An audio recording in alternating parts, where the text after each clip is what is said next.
Do you remember who you are in the world to which you belong?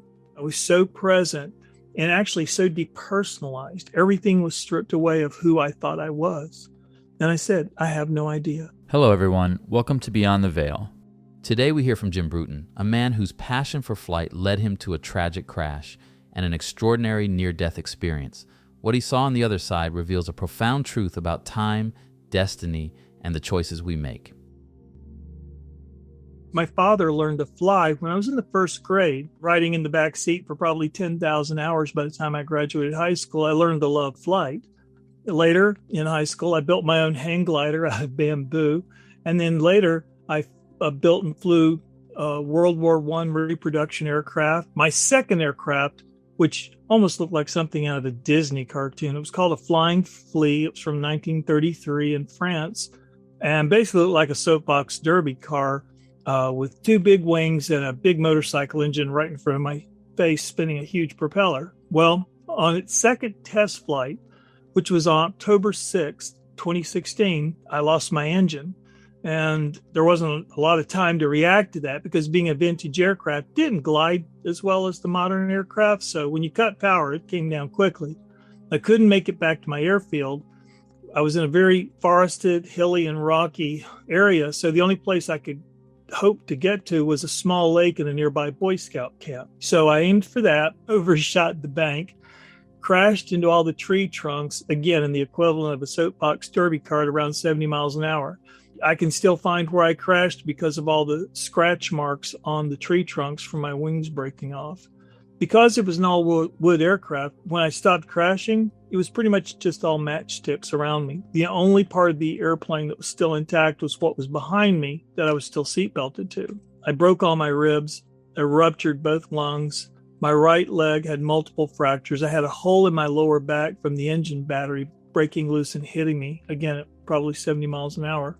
And I was just, really beat up, and I couldn't breathe because I really didn't have functioning lungs. I was more gasping for air. They sent out a helicopter that came maybe, 30 or 45 minutes later. They pulled me out of what was left of the aircraft and flew me up to Hartford, Connecticut's trauma center, where there was a waiting team. A few hours later, my family arrived at the hospital and found me in a breathing machine as my lungs didn't work. And I was intubated with other tubes coming in and going out of my body. All these were keeping me alive. And the medical team advised my family that with a week's worth of day-long operations scheduled, some with only a 2% chance of success, that the best course of action would be to place me into a medically induced coma. As best as logic can serve, I think that's when my near-death experience began. As far as how long it lasted, I can't say, but I can say I was in the coma for a week. And I can say that while I was on the other side, I was very, very busy.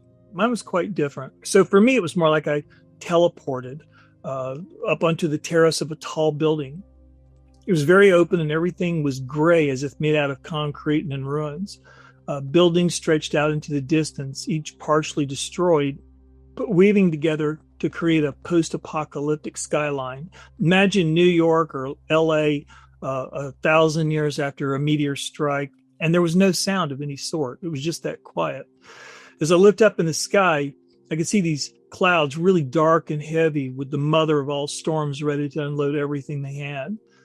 Everything. The ruined buildings, the storm-ready sky, and even the air itself seemed to be waiting with incredible tension. Suddenly, a wave of nausea ran through my stomach, and I doubled over in pain and grabbed my gut. And I remember whispering aloud, I don't think I can stand this. And with those words, I sensed something to my left. And what I saw was one of the strangest sculptures I've ever seen. Standing out against the darkest parts of the brooding sky was a large egg-shaped sculpture made out of like lattice work of metal. And I could see within it these small whirling patterns, and I could hear the whispering movements slow down within.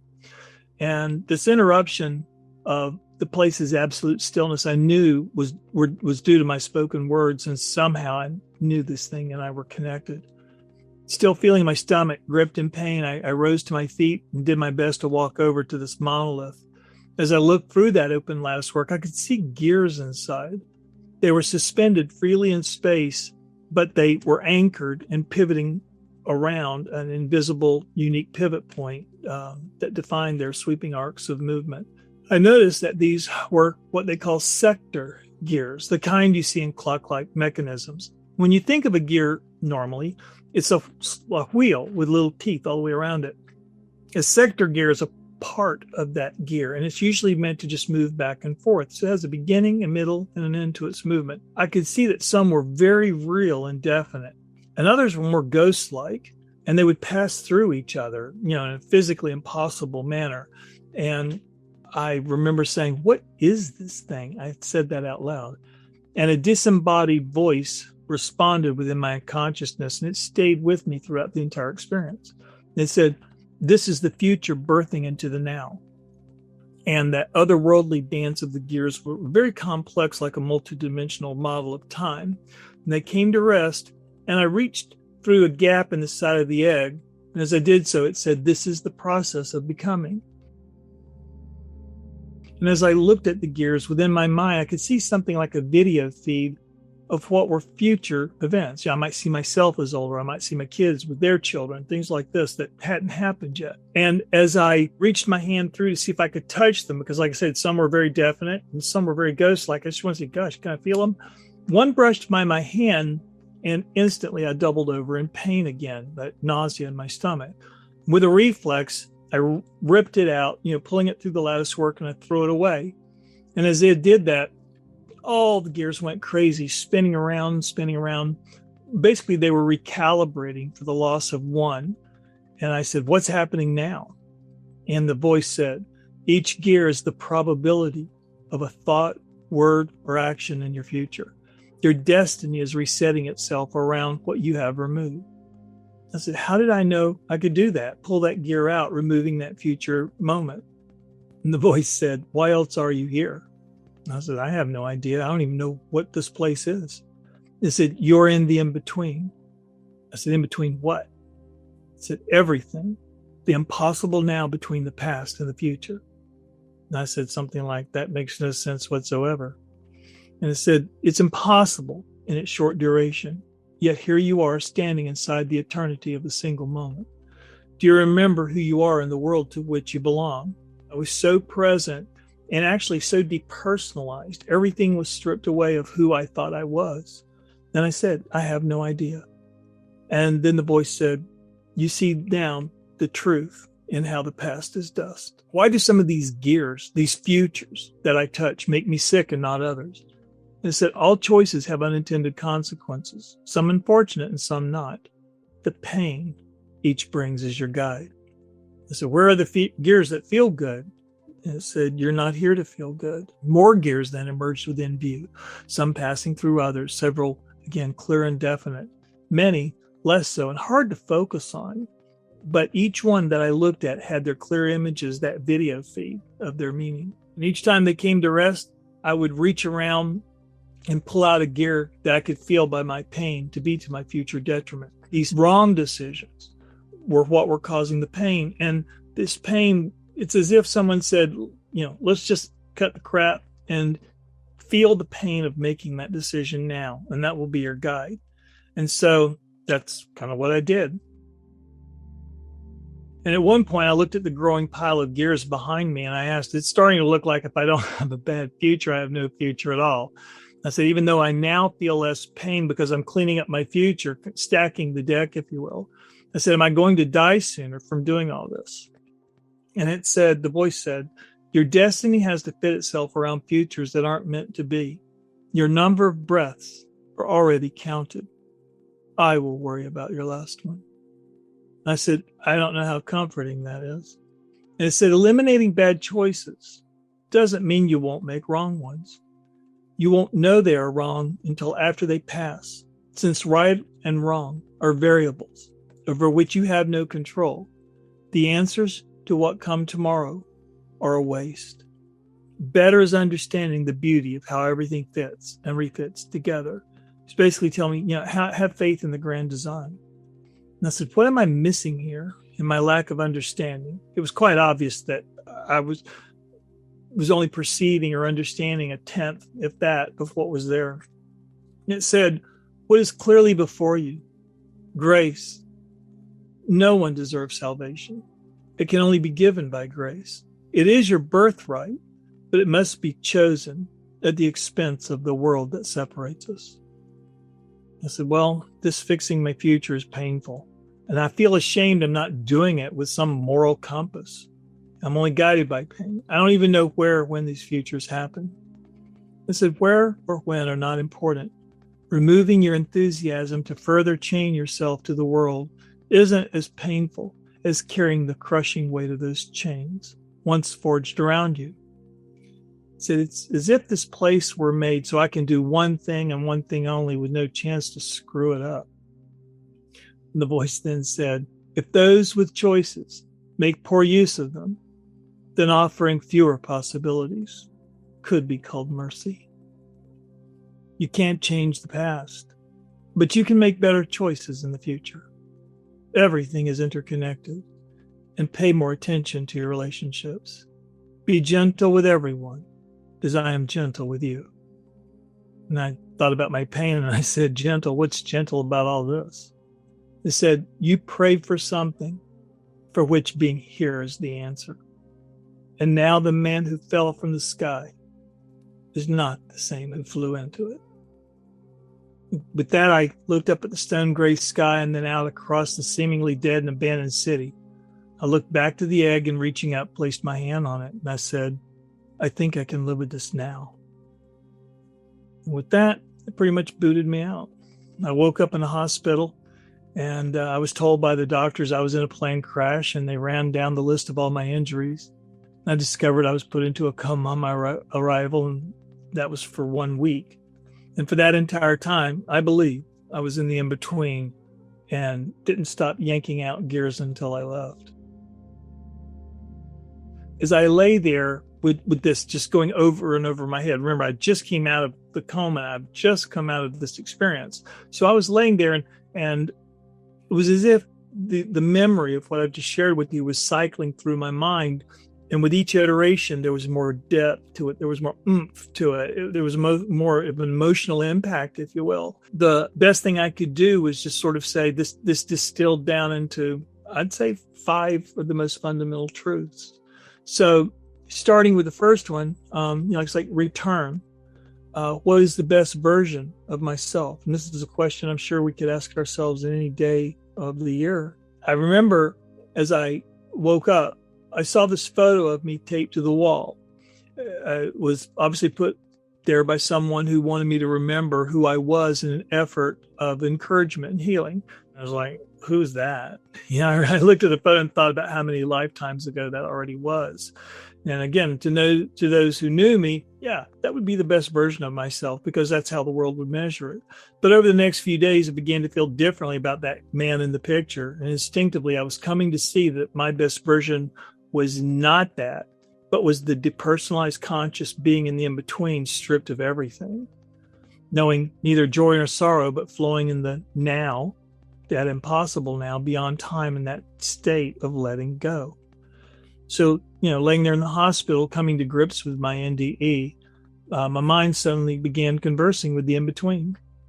The representation of alcohol was removed from me and held up for consideration. As far as I know, I'm not an alcoholic. I didn't start drinking until I was 42. And it'd be just the occasional rum and Coke in coming home from, a stressful day. And the in-between literally asked me if I wanted to take it with me into my future or leave it behind.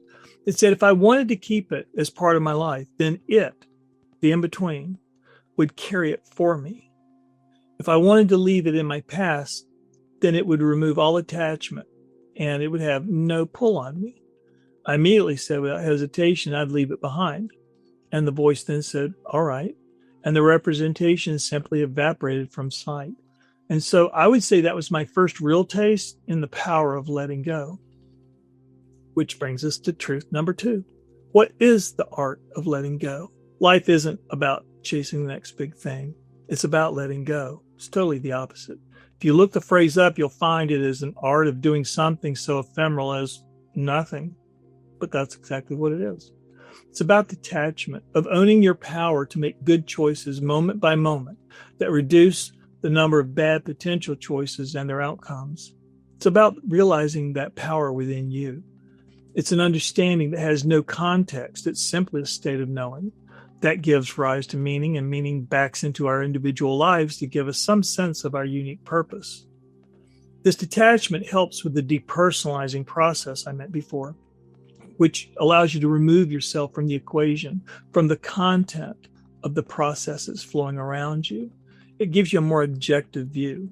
You're not the center of any particular universe. And once you understand this, you see that little of what anyone is doing has much to do with you personally. Start by allowing choices to unfold naturally. Wait as long as you can before choosing to allow other possibilities to fully mature. This allows for the arrival of new information at the last minute that might impact your decision. And with your stillness, create your vacuum and then release it in a chosen direction. This is what is done when you are still, present, and you understand how you really feel. It's at our still point of meditation where we become present that we realize we're within the center of all probabilities. It's like standing in a river, just letting the current and what it carries go around you without grabbing anything. If you create the right meditation space in which to simply breathe, you will naturally become more and more contemplative. It doesn't mean you do. It means you are. You no longer seek answers. You seek awakening. Some things then naturally fall away. And if they can only be expressed in this plane, then as they fall away, so do our attachments holding us here.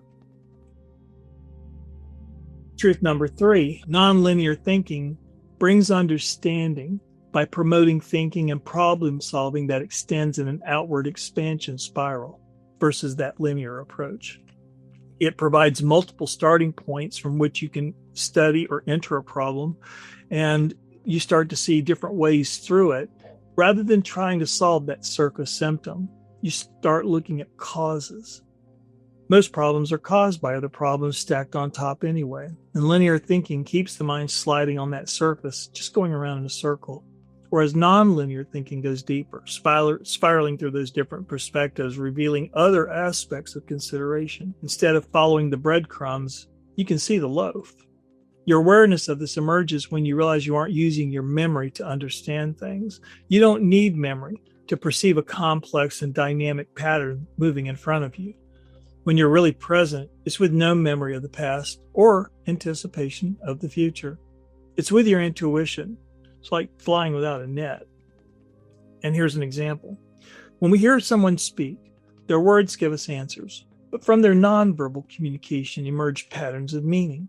We realize that the shorter extended silence between their words is full of information. Add to this their nuance, inflections, and body language, and you have a more complete picture of what they really want to tell you. By looking at patterns, you discover the underlying formula, if you will, that things and events use for their birth, their duration, and their expiration. DNA may look like a thing, but the information inherent is what translates it into generations of unfolding. You must disengage from the excitement of the moment to observe the patterns operating beneath.